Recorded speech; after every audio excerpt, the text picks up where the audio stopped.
धीरे धीरे जब मैं पूरा निकाल लूंगी इसे तो ये जो लंबे वाले रेसे हैं ये भी अलग हो जाएंगे। उनको और कुछ थी मैगी दे दो, बस खुश रहते हैं मैगी में। पता नहीं वो दाढ़ी में सज आती है या क्या होता है।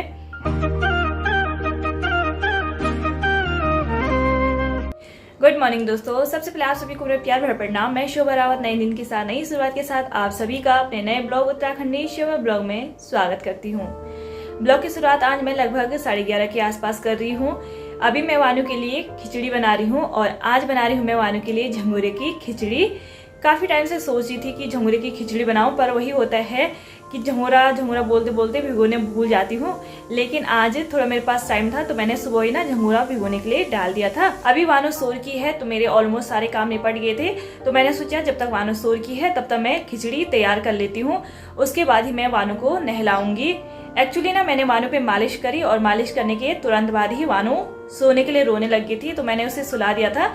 जैसी वानू उठेगी वैसी मैं उसे नहला दूंगी, उसके बाद ही आगे के सारे काम हो पाएंगे।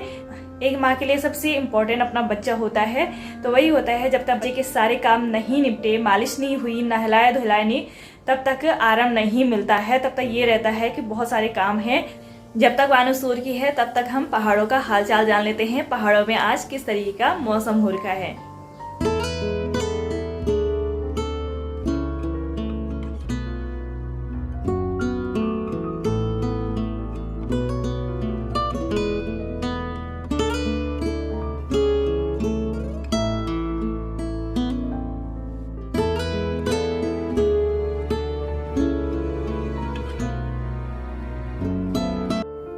वानू को नहलाने के बाद मैंने वानू को लंच करवा दिया है और लंच करके वानू सो गई है। क्योंकि ना वही होता है, बच्चे जब नहाने के बाद या मालिश करने के बाद उन्हें नींद आती है। तो अभी खाना खा के वानू सो गई है और जब तक वानू सो के ना मैं भी नहा गई हूँ और नहा के अपना लंच भी तैयार कर लेती हूँ। तो 1:30 भी बज चुके हैं और मैं सोची हूँ जब तक वानू सो की है तब तक मैं लंच तैयार कर लेती हूँ। तो आज मैं क्या बनाने वाली हूँ लंच में वो आपके साथ भी शेयर करती हूँ। तो इसके लिए मेरे किचन में चलना पड़ेगा। तो ना मैं किस तरीके से कढ़ी बनाती हूँ वो आपके साथ में शेयर कर रही हूँ। सबसे पहले ना यहाँ पे मैंने एक डोंगा ले लिया है, इसमें डालूंगी 8 से 9 चम्मच बेसन। अब यहाँ पे मैं दूसरा डोंगा ले लूंगी और आधा बेसन ना इसमें डालूंगी, मतलब हाफ हाफ करूंगी। तो आधा बेसन का मैं कढ़ी बनाऊंगी और आधे बेसन से मैं पकोड़े बनाऊंगी। तो सबसे पहले ना मैं इसमें मसाले ऐड कर लेती हूँ। सबसे पहले पकोड़े वाले इसमें मसाले ऐड करूंगी। तो इसमें ना मैंने 1/4 चम्मच लाल मिर्च डाली है और 1 पिंच डाला है हल्दी। अब जो कढ़ी का घोल है ना उसमें भी मैं मसाले डाल लेती हूँ। तो मसाले कुछ नहीं डालने हैं, बस हल्दी और मिर्च डालनी है और साथ में डालूंगी मैं दही। तो यहाँ पे ना जो दही मैं ऐड कर रही हूँ वो मार्केट की दही है। तो जो दूध हम लेके आते हैं ना वो दूध इतना नहीं बचता है कि उसकी दही बना पाऊँ, तो इस वजह से हमें दही मार्केट से ही खरीदनी होती है। अब इसमें ना मैं 1 गिलास पानी डाल लेती हूँ और इसे विस्कस से अच्छे से फेंट लेती हूँ या अच्छे से मिक्स कर लेती हूँ। यहाँ पे कढ़ी का घोल तो तैयार हो गया है। अब जो पकोड़ा बना रही ना उसका घोल भी मैं तैयार कर लेती हूँ। तो इसे भी ना अच्छे से फेंट करके एक स्मूथ सा घोल तैयार करना है। पहले थोड़ा सा मैं पानी डालूंगी, अगर कम पड़ेगा तो थोड़ा और डालूंगी। तो यहाँ पे मैंने पकोड़े के लिए भी बेसन तैयार कर लिया है। अब इसमें डाली हूँ मैं एक छोटा सा प्याज और साथ में आप यहाँ पे हरी मिर्च भी डाल सकते हैं या प्याज को स्किप भी कर सकते हैं, पर थोड़ा सा जो प्याज का फ्लेवर आता है ना पकोड़े में वो अच्छा लगता है, इस वजह से मैंने यहाँ पे प्याज भी डाला है।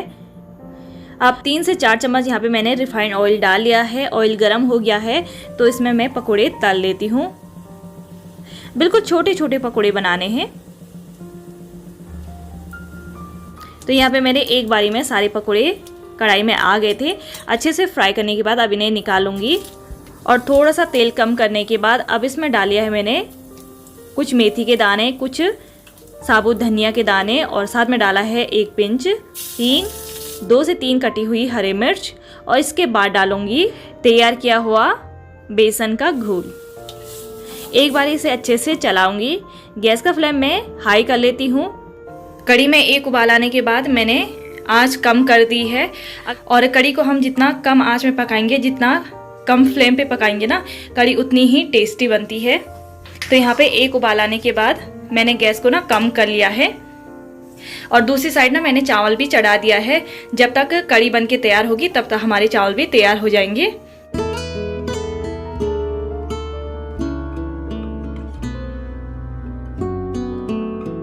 आप यहाँ पे देख सकते हैं वानू बिल्कुल करेक्ट टाइम पे उठी। जैसे ही मैं बाहर आई वैसे ही वानू भी उठ गई है। वानू की नींद भी पूरी हो गई है। कम से कम वानू को 1 घंटा हो गया है, तो 1 घंटा मेरी शौना सो गई ना, है ना। तो यहाँ पे ना कड़ी अच्छे से उबल चुकी है, अच्छे से पक चुकी है। अब इसमें मैं पकोड़े डाल लेती हूँ। तो जब ना कड़ी अच्छे से पक जाए उसके बाद ही इसमें पकोड़े डालने होते हैं। तो अब मैं इसमें पकोड़े डाल के एक बारी अच्छे से चला लूँगी। कड़ी में पकोड़ा डालने के बाद 3 से 4 मिनट और पकने दूंगी। उसके बाद ही मैं कड़ी को बंद करूंगी। वानू ना सीटी की आवाज़ से इतना डरती है, जैसे बंदर का बच्चा चिपका रहता है ना अपनी मम्मी से, बिल्कुल वैसे ही चिपकती है। तो इतना डर लगता है इसे सीटी से, है ना। ये रहा हमारा आज का लंच स्पेशल कड़ी चावल।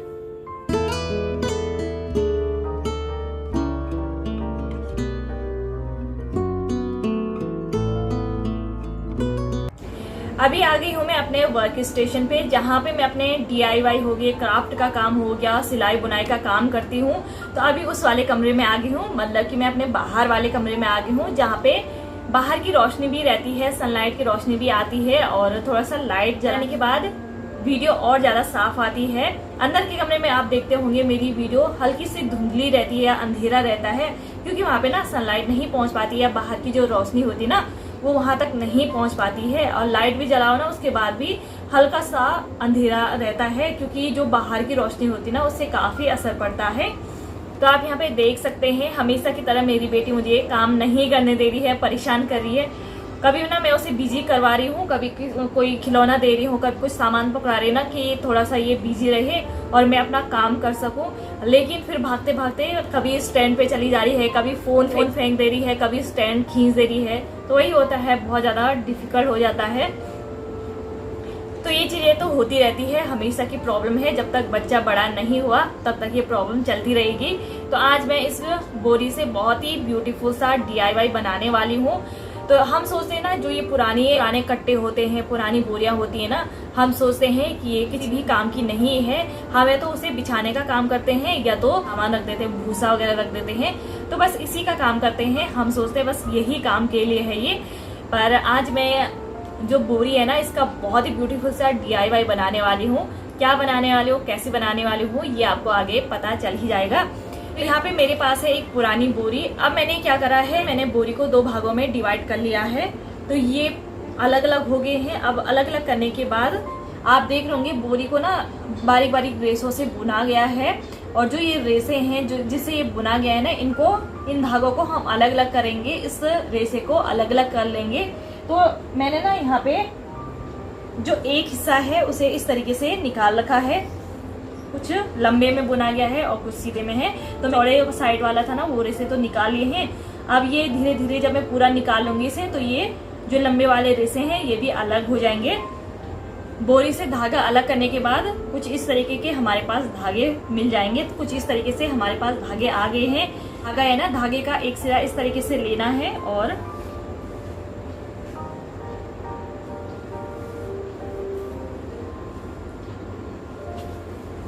बिल्कुल इक्वल साइज की लूंगी मैं। तो ये छोटे धागे अलग कर लेती हूँ।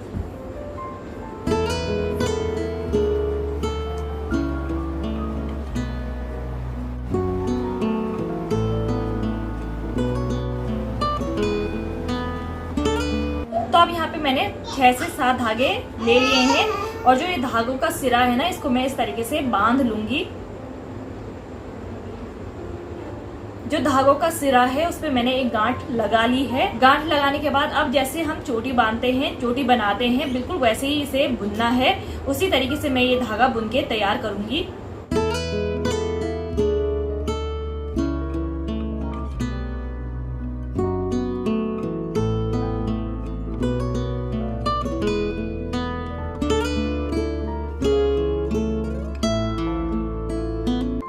तो आप यहाँ पे देख सकते हैं इस तरीके से मैंने धागा बुन के तैयार कर लिया है। बिल्कुल जैसे चोटी बना देना उसी तरीके से मैंने ये बुन के तैयार करा है। अब इसी तरीके से मैं 10 से 12 धागे बुन लूंगी।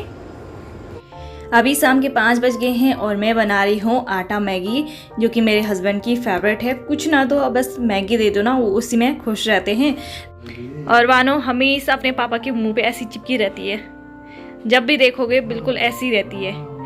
वाना क्या हो रहा है ये देखो क्या हो रहा है ये देखो, पता नहीं वो दाढ़ी में सज आती है या क्या होता है। तो यहाँ पे मैगी बनके तैयार हो गई है। हल्का सा इसमें पानी बचा है ना, 2 मिनट में ऐसे ही छोड़ दूंगी इसे, तो वो ना अच्छी सी बन जाएगी, सूखी सूखी मैगी बन जाएगी। मानो को